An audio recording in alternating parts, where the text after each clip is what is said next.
Hello friends, आप यहाँ पे एक बटन देख रहे होंगे। चलिए इसके ऊपर क्लिक करते हैं और इसे ऑन करके देखते हैं, क्योंकि अभी ये ऑफ है।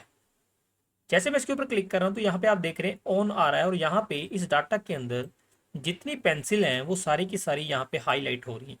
अब यहाँ पे सिर्फ पेंसिल ही क्यों हाईलाइट हो रही है, और भी तो मेरे पास यहाँ पे आइटम्स हैं, क्योंकि यहाँ पे मैंने इस सेल के अंदर सिर्फ पेंसिल ही लिखा हुआ है। चलिए अब यहाँ पे मार्कर लिखकर एंटर प्रेस करते हैं। हम जैसे मार्कर लिखकर एंटर प्रेस कर रहे हैं तो डाटा के अंदर जितने मार्कर हैं वो सारे के सारे यहाँ पे हाईलाइट हो रहे हैं। चलिए अब इस बटन के ऊपर दोबारा से क्लिक करते हैं और इसे ऑफ कर देते हैं। अब जैसे यहाँ पे ऑफ कर रहे हैं तो यहाँ पे ऑफ लिखा आ रहा है, और यहाँ पे इस डाटा के ऊपर जितने मार्कर यहाँ पे पहले हाईलाइट थे वो यहाँ पे अभी हाईलाइट नहीं है, यानी कि सारी की सारी कंडीशंस यहाँ से हट चुकी हैं।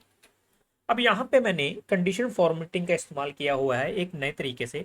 आज की इस वीडियो में हम कंडीशन फॉर्मेटिंग के बारे में ही जानेंगे, और कंडीशन फॉर्मेटिंग को एक नए तरीके से लगाकर देखेंगे, और कुछ इस तरह का एक ऑन ऑफ बटन लगाएंगे जिसके ऊपर हम जस्ट क्लिक करें तो जब ऑन आए तो यहाँ पे जितनी भी कंडीशन हमने लगा रखी हैं वो इस डाटा के ऊपर अप्लाई हो जाए, और अगर हम इस बटन को ऑफ कर दें तो यहाँ पे जितनी कंडीशंस अप्लाई हैं वो यहाँ से हट जाएं। तो इस तरह का डाटा बनाने के लिए आपको क्या करना है, जस्ट वीडियो को लास्ट तक देखना है। आप कुछ भी मिस मत कीजिएगा इस वीडियो में, नहीं तो आपको वीडियो समझ नहीं आएगी, ये ट्रिक आपको समझ नहीं आएगी। और अगर हो सके तो मेरे चैनल एक्सेल मामा को भी सब्सक्राइब कर दें और बेल आइकन भी प्रेस कर दें, और वीडियो को लाइक शेयर जरूर कीजिएगा। और अगर आपको इस वीडियो में या फिर इस ट्रिक के अंदर कुछ समझ में दिक्कत आ रही है तो आप मुझे कमेंट बॉक्स में लिख सकते हैं, मैं आपको रिप्लाई जरूर करूंगा। तो चलिए वीडियो को स्टार्ट करते हैं बिना किसी टाइम वेस्ट के। सबसे पहले हमें यहाँ पे डाटा की जरूरत पड़ेगी, तो हम इस पूरे के पूरे डाटा को कॉपी कर लेंगे और एक नई शीट के अंदर इसको पेस्ट कर देंगे। चलिए यहाँ पे हमने एक नई शीट के अंदर इस डाटा को पेस्ट कर दी। सेकेंड स्टेप में हमें अभी ऑन ऑफ का जो बटन था हमने लगा रखा था वीडियो में, वो हम यहाँ पे लेके आएंगे। उसके लिए हमें यहाँ पे डेवलपर टैब की जरूरत पड़ेगी। अगर आपके पास बाय डिफॉल्ट डेवलपर टैब है तो अच्छी बात है, अदरवाइज आपको किसी भी टैब के ऊपर राइट क्लिक करना है। यहाँ पे आपको एक ऑप्शन दिखेगा कस्टमाइज रिबन का, इसके ऊपर आपको क्लिक करना है। जैसे क्लिक करेंगे आपके सामने कुछ इस तरह की एक विंडो ओपन हो जाएगी। अब यहाँ पे आपको एक कस्टमाइज रिबन का ऑप्शन दिख रहा है, इसके ऊपर क्लिक करें। राइट में आपको एक डेवलपर का ऑप्शन भी दिख जाएगा, इसके ऊपर क्लिक करके आपको जस्ट ओके कर देना है। तो आपका डेवलपर टैब यहाँ पे व्यू वाले टैब के साथ ऐड हो जाए। अब आपको इसके अंदर जाना है, डेवलपर टैब के ऊपर क्लिक करना है और इसके अंदर जाना है, और यहाँ पे आपको कंट्रोल्स वाले ग्रुप के अंदर एक इंसर्ट का ऑप्शन दिखेगा। यहाँ पे इसके ऊपर आप जैसे क्लिक करेंगे तो यहाँ पे आपको काफी सारे कंट्रोल्स मिल जाएंगे। जैसे यहाँ पे फॉर्म कंट्रोल्स है, यहाँ पे एक्टिव एक्स कंट्रोल्स है। तो हमारा जो बटन है यहाँ पे ये वाला है स्पिन बटन फॉर्म कंट्रोल्स के अंदर। इसके ऊपर क्लिक करेंगे, कुछ इस प्रकार की एक पेंसिल आ जाएगी, इसको 2 सेल के अंदर हम ड्रॉ कर लेंगे तो हमारा यहाँ पे बटन आ जाएगा। अब इसको अपने हिसाब से थोड़ा सा सेट कर लेते हैं। फिलहाल हमने इसको थोड़ा सा अपने हिसाब से कॉलम के अंदर सेट कर लिया ताकि ये थोड़ा सा देखने में अच्छा लगे। अब इसके ऊपर हम जैसे क्लिक करें तो यहाँ पे कुछ भी नहीं हो रहा, क्योंकि यहाँ पे इस बटन को हमें कंट्रोल देने होंगे तभी यहाँ पे ये काम करेगा। चलिए अब सेकंड स्टेप के अंदर आपको क्या करना है, इस बटन को पहले कंट्रोल दे देना है। कंट्रोल देने के लिए हमें यहाँ पे क्या करना है, इस बटन के ऊपर राइट क्लिक करना है।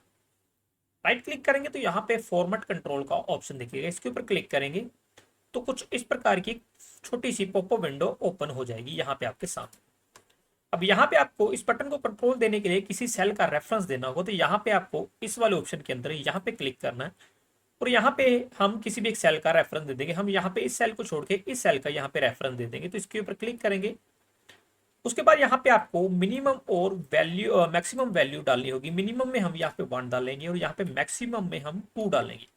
हमने यहाँ पे 1 2 इसलिए डाला कि हम अगर एक के ऊपर एक बटन के ऊपर क्लिक करें तो यहाँ पे 1 आए, और अगर दोबारा से क्लिक करें तो 2 आए। उसके आगे की वैल्यू अगर यहाँ पे हम 3 4 डालेंगे तो यहाँ पे ये आगे तक वैल्यू लेकर जाएगा, बट हमें यहाँ पे जस्ट 1 और 2 ही चाहिए। तो हमने यहाँ पे मिनिमम वैल्यू 1 डालनी है और यहाँ पे मैक्सिमम वैल्यू 2 डालनी है, याद रखिए।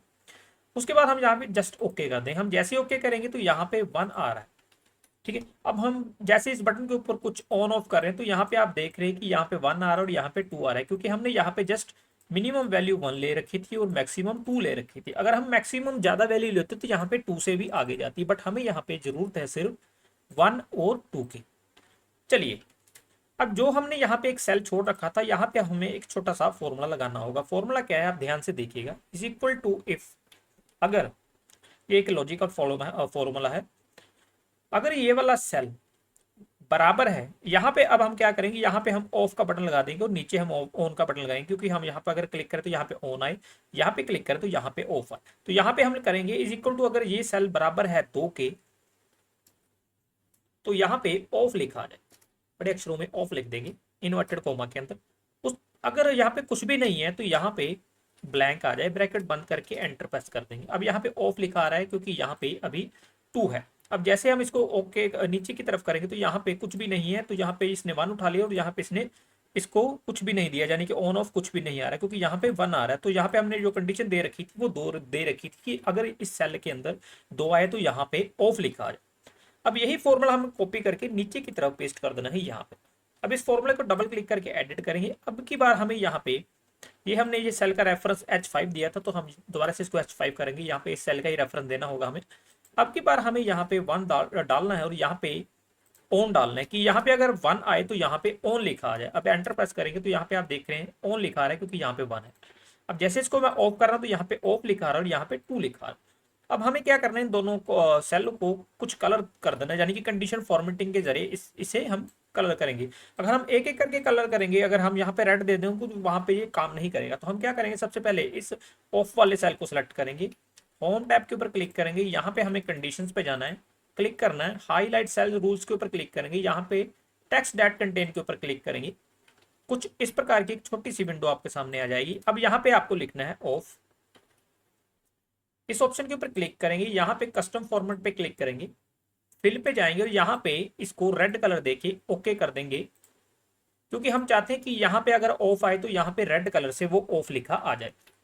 अब यहाँ पे नीचे वाले सेल के अंदर हमें ग्रीन देना है, तो कंडीशंस पे जाएंगे, हाईलाइट सेल्स रूल्स के ऊपर क्लिक करेंगे, टेक्स्ट एट कंटेन पे दोबारा क्लिक करते हैं, यहाँ पे अब की बार लिखेंगे ऑन, कस्टम फॉर्मेट पे जाएंगे, यहाँ पे इस ऑन वाले बटन को ग्रीन कलर से हाईलाइट कर देंगे, कि अगर यहाँ पे ग्रीन ऑन लिखा आ जाए तो यहाँ पे ग्रीन कलर से वो हाईलाइट हो जाए। चलिए अब यहाँ पे हमारा काम होता है। अब हमें यहाँ पे एक और फॉर्मूला लगाना होगा, जहाँ पे हमने कंट्रोल दिया था इस बटन का, उसी के नीचे सेल के अंदर हम एक फॉर्मूला लगाना है, इज इक्वल टू इफ, कि अगर यहाँ पे ये वाला सेल बराबर है 1 के, यहाँ पे ये वाला सेल बराबर है 1 के, तो यहाँ पे ऑन लिखा आ जाए, अदरवाइज यहाँ पे ऑफ लिखा आ जाए। अब इससे क्या होगा कि यहाँ पे अगर इस सेल के अंदर अगर हम इस बटन को ऑन करेंगे तो यहाँ पे ऑन लिखा आ जाएगा और यहाँ पे ऑटोमेटिक 1 आ जाएगा और यहाँ पे भी ये ऑन उठा लेगा, अदरवाइज यहाँ पे ये ऑफ उठाएगा। तो एंटर को प्रेस करते हैं तो यहाँ पे भी आप देख रहे हैं ऑन लिखा आ रहा है। अब इसको थोड़ा सा अलाइन कर देंगे। अब हमारा काम आता है इस डाटा के ऊपर कंडीशंस अप्लाई करने का, जिसकी वजह से यहाँ पे अगर हम ऑन करें तो यहाँ पे कंडीशंस अप्लाई हो और अगर हम ऑफ करें तो यहाँ पे कंडीशंस अप्लाई ना हो। तो उसके लिए हमें क्या करना है, इस पूरे डाटा को सिलेक्ट कर लेंगे, विद हेडिंग सेलेक्ट कर लेंगे, होम टैब के ऊपर क्लिक करेंगे, दोबारा से कंडीशन फॉर्मेटिंग के ऊपर क्लिक करेंगे। अब की बार हमें यहाँ पे न्यू रूल्स के ऊपर क्लिक करना है। यहाँ पे आपके सामने कुछ इस टाइप की एक विंडो ओपन होगी। यहाँ पे आपको लास्ट वाले option use a formula to determine which cells to format के ऊपर क्लिक करना है और यहाँ पे आपको एक फॉर्मूला डिजाइन करना है। अब फॉर्मूला क्या है, ध्यान से देखिएगा, इस फॉर्मूले को मिस मत कीजिएगा।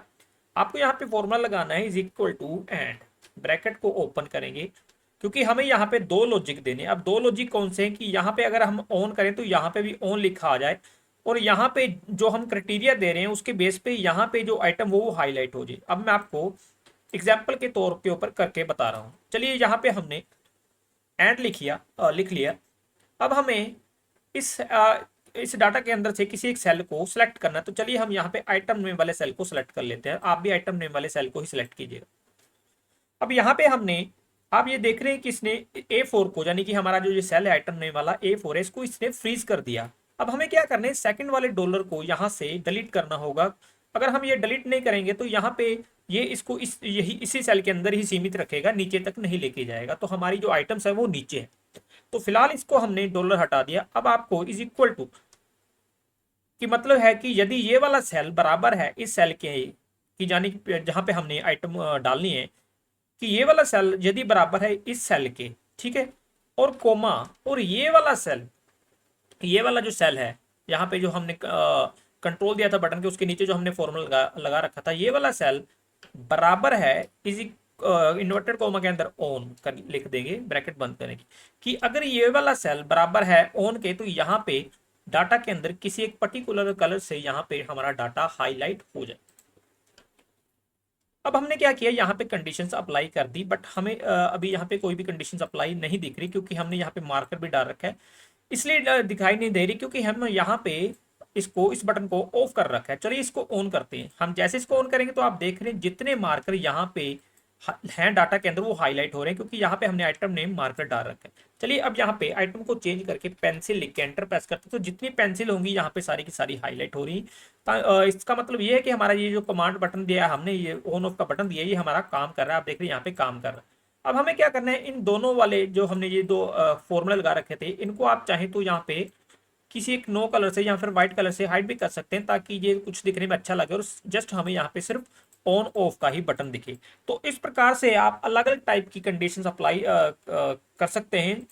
मैं आशा करता हूं कि आपने ये वीडियो लास्ट तक देखी होगी, और मैं आपको जल्द कुछ इसी तरह की एक ट्रिक के साथ दोबारा से मिलूंगा। धन्यवाद।